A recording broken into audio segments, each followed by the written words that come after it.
여러분, 60 넘은 할머니가 임신을 했다면 믿으시겠어요? 그것도 병원 이사장 아들 아이를요. 평생 자식한테 구박받고 요양원으로 쫓겨났던 제가, 그렇게 세상에서 버려졌던 제가 어느 날 제 인생을 송두리째 뒤바꿔버린 남자를 만났습니다. 마을 사람들도 제 며느리도 깜짝 놀란 그 충격적인 이야기 지금 바로 들려드릴게요. 이야기 시작하기 전 구독과 좋아요, 알림 설정 부탁드립니다. 안녕하세요. 제 이름은 박옥분입니다. 올해 60이에요. 남편은 몇 해 전 지병으로 먼저 세상 떠났고 그 뒤로 외아들 하나 바라보며 살았죠. 남들처럼 여행 한 번, 외식 한 번 제대로 못 해봤어요. 돈 없다고 바쁘다고 핑계대던 그 아들, 그래도 피부치라고 자식이라고 속으로만 애지중지했지요. 도시로 떠난 아들은 전화 한 통 없었고 며느리는 언제부터인가 저를 마치 집안의 짐짝처럼 대하더라고요. 밥도 찬밥 한 공기, 국도 어제 먹다 남은 거. 그러다 어느 날 저녁밥 상머리에서 며느리가 숟가락 내려놓으며 제게 대놓고 말했어요. 어머니, 솔직히 이제 요양원 가세요. 저희도 사람답게 살아야죠. 그 말에 가슴이 철렁 내려앉더군요. 마치 제가 집안의 짐짝도 아니고 헌 신발짝처럼 버려지는 기분. 아들은 아무 말도 안 하고 밥만 뜨고 있더라고요. 그때 알았어요.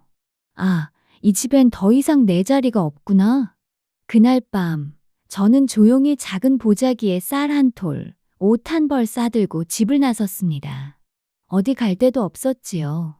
밤바람 맞으며 정류장에서 한참을 서 있는데 세상이 참 허무하더라고요. 결국 동사무소의 사정에 겨우 요양원으로 들어갔습니다. 누추한 방, 싸구려 침대 하나, 낡은 담요. 처음 며칠은 눈물만 나더군요. 내 인생이 이렇게 끝나는구나 하고 말이에요. 그런데 그 요양원에서 제 운명이 뒤집힐 줄은 꿈에도 몰랐습니다. 요양원 생활이란 게 다 그렇지요. 매일 같은 시간에 밥 먹고 TV 보고 방에 누워있다 졸다 깨고 이따금 복도에 모여 옛날 가요 듣는 게 유일한 낙이었어요. 저도 다른 어르신들처럼 그냥 그렇게 하루하루 버티며 지냈습니다. 그런데 그 요양원엔 성민 씨라는 사람이 종종 들렀어요. 요양원 옆 병원의 이사장 아들이라는데 35밖에 안 됐다고 하더군요. 다들 젊고 잘생겼다며 수군댔지만 전 그냥 저런 사람도 있구나 했죠. 그런데 이상하게도 그 사람이 저만 보면 인사를 참 공손하게 하는 거예요. 옥분 어머님, 오늘도 얼굴이 참 환하시네요. 혹시 저녁 식사 맛있게 하셨어요? 솔직히 처음엔 빈말인 줄 알았죠. 하지만 자주 오다 보니 어느새 얼굴 익히고 마주치면 꼭 차 한 잔 사주겠다며 제 옆에 앉곤 했어요. 다른 어르신들도 있는데 꼭 저만 찾더라고요. 그러던 어느 날 일이 터졌습니다. 점심시간이 끝난 무렵 요양원 어르신 한 분이 계단에서 발을 헛디뎌 굴러떨어진 거예요. 머리에 피가 나고 정신도 없는 상황. 직원들은 어쩔 줄 몰라 우왕좌왕하는데 저는 몸이 먼저 움직였어요. 남편이 살아있을 때 몸이 약해 응급처치며 병간호며 도맡아 했거든요. 얼른 달려가 수건으로 피를 막고 심호흡시키며 정신 붙들어매는 동안 성민 씨가 마침 병원에서 나오다가 그 장면을 본 거죠. 그날 그 사람이 제 손을 덥석 잡고 말하더군요. 옥분 어머님, 이렇게 용감하고 따뜻한 분 처음 뵙습니다. 정말 존경스럽습니다. 그때부터였어요. 그 사람이 자꾸 저를 찾고 산책 같이 가자 하고 병원 근처 작은 꽃밭이 있는데 거기도 함께 가자고. 밤마다 나지막이 조용한 정원 벤치에 둘이 앉아 차 마시며 이런저런 얘기를 나눴죠. 나는 평생 남편 뒷바라지, 자식 뒷바라지만 하며 살아온 이야기.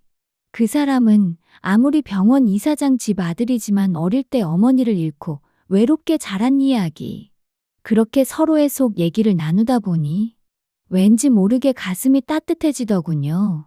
세상에 날 진심으로 아껴주는 사람이 있다는 게 그 나이에 처음 느껴본 설렘이었어요.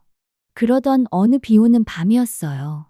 창밖엔 장마비가 쏟아지고 요양원 복도에는 어르신들 코 고는 소리만 적막하게 울려 퍼졌죠. 저는 조용히 TV를 보다가 혼자 정원 쪽 벤치로 나갔어요. 낡은 우산 하나 들고 촉촉한 흙내음 맡으며 가만히 앉아 있는데 어디선가 성민 씨가 우산도 없이 달려오더군요. 비를 온몸에 맞은 채 숨을 헐떡이며요.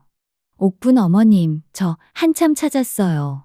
그 목소리가 어찌나 떨리던지. 뭐가 그리 급했냐 물으려다 그 맑은 눈동자에 순간 말문이 막혔죠. 그 사람은 제 옆에 앉더니 한참 말없이 비 오는 소리만 들었어요. 그리고는 조용히 입을 열더군요. 사람 마음이란 게 참 희한하네요. 처음 뵀을 때부터 어머님한테 자꾸 마음이 끌렸어요. 그냥 편하고 따뜻하고 이상하게 옆에만 있으면 숨이 트이는 것 같아서. 그 말 듣는데 제 심장이 얼마나 쿵쿵 뛰던지. 이 나이에 이런 설렘이 올 줄은 꿈에도 몰랐거든요. 심장이 두근거리고 가슴이 콩알만해지고 얼굴이 달아올라 고개를 숙였죠. 비는 여전히 내리고 우산은 좁고 우리는 그 우산 속에 바짝 붙어 앉아 있었어요. 그러다 그 사람이 살짝 제 어깨에 기대더니 아주 조용한 목소리로 말했어요. 옥분 어머님, 아니, 옥분 씨. 오늘 밤 그냥 제 옆에 있어 주시면 안 될까요? 그 순간 제 마음속에 있던 서러움, 외로움, 원망 같은 게 모두 비에 씻겨 내려가는 기분이 들었어요. 저도 모르게 성민 씨 손을 꼭 잡았죠. 그리고 우리는 서로 말없이 우산 속에서 어깨를 기대고 서로의 체온을 느끼며 한참을 앉아 있었어요. 밤이 깊어지고 빗소리만 들리던 그 정원 벤치에서 우리는 조용히 요양원 제 방으로 들어왔죠. 이상하게 그날 밤은 혼자 자기 싫더라고요. 작은 방 안 빗방울 소리, 창밖 나뭇잎 흔들리는 소리 들으며 우리는 서로의 손을 꼭 잡고 나란히 누웠어요. 서로의 숨소리, 체온, 그 따스함에 위로받으며 그렇게 긴 인생에서 처음으로 외롭지 않은 밤을 보냈습니다. 내가 누군가 옆에 있다는 게 그렇게 고마울 줄 그 나이에 처음 알았어요. 그리고 한 달쯤 지났을까요? 몸이 이상했어요. 자꾸 입맛도 없고 어지럽고 이유 없이 가슴이 두근거리고 처음엔 나이 탓이려니 했죠. 예순이면 뭐 다 그렇다 생각했거든요. 그런데 날이 갈수록 이상했어요. 마을 할머니들이 옥분 씨, 얼굴이 왜 이렇게 피었어? 살짝 볼에 홍조도 돌고 그러네. 하는데 괜히 심장이 쿵 내려앉더라고요. 결국 성민 씨가 병원에 한번 가봐요. 내가 같이 갈게요. 해서 마지못해 동네 병원을 갔죠. 그 좁은 진료실에 들어가 진찰을 받는데 의사가 초음파를 보다가 갑자기 눈이 동그래지는 거예요. 그리고는 아무 말도 못하고 한참 있다가 조용히 제 손을 꼭 잡더니 그러더군요. 축하드립니다. 임신이십니다. 그 말을 듣는 순간 저는 귀를 의심했어요. 네? 선생님, 다시 한번? 목소리가 떨리고 손끝이 얼어붙는 느낌이었죠. 의사는 재차 확인하며 분명히 아이의 심장 소리가 들린다며 초음파 화면을 보여주는데 그 작은 화면 속에서 작은 점 하나가 꾸르륵 꾸르륵 뛰고 있었어요. 그걸 보는 순간 세상이 멈춘 듯 했습니다. 숨이 턱 막히고 눈물이 핑 돌았죠. 성민 씨도 옆에서 그걸 보더니 말 한마디 못하고 그냥 훅 울더군요. 서럽게 꺽꺽. 그러더니 제 손을 덥석 잡고 그 촉촉한 눈으로 절 보면서 말했어요. 옥분 어머님, 아니, 이제 옥분 씨. 이 아이 하늘이 주신 선물이에요. 우리 앞으로 셋이서 행복하게 살아요. 누가 뭐래도 난 어머님이랑 이 아이 지킬 겁니다. 그 말을 듣는데 그동안 살아오며 서러웠던 일, 남편 병수발하다 떠나보내고 자식들 도시로 떠나 연락 없던 그 외로움이 한꺼번에 터져버렸어요. 저도 모르게 그 자리에서 성민 씨 품에 안겨 엉엉 울었습니다. 고맙다, 성민아, 고맙다. 난 이런 거 처음 받아봐. 그 소식이 요양원에 퍼지자 할머니들은 배를 잡고 웃다. 마지막엔 다들 눈물 찍어 닦으며 그러더군요. 야, 박옥분. 네가 세상 제일 복 터졌다. 우리가 어디 가서 우리 나이에 이런 인연을 보겠노? 그러면서도 마을 어귀 정자에 앉아 다들 눈물 찍어내며 술 한 잔씩 하셨다지요. 그렇게 저 박옥분, 요양원 할머니에서 병원 이사장 아내가 되고 늦둥이 아이의 엄마가 됐습니다. 그렇게 시간이 흘러 저는 요양원을 나와 성민 씨랑 조용한 전원주택에서 살게 됐어요. 마당 한쪽엔 작은 텃밭도 가꾸고 담벼락 밑에는 봉숭아랑 채송화도 심었죠. 매일 아침이면 새소리 들으며 성민 씨가 타주는 따끈한 커피 한 잔에 조그마한 아기 재롱 보며 하루를 시작했어요.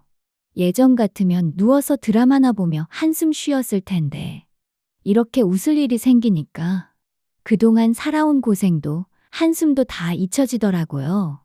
그러던 어느 날이었어요. 갑자기 요양원 원장님한테 전화가 오더군요.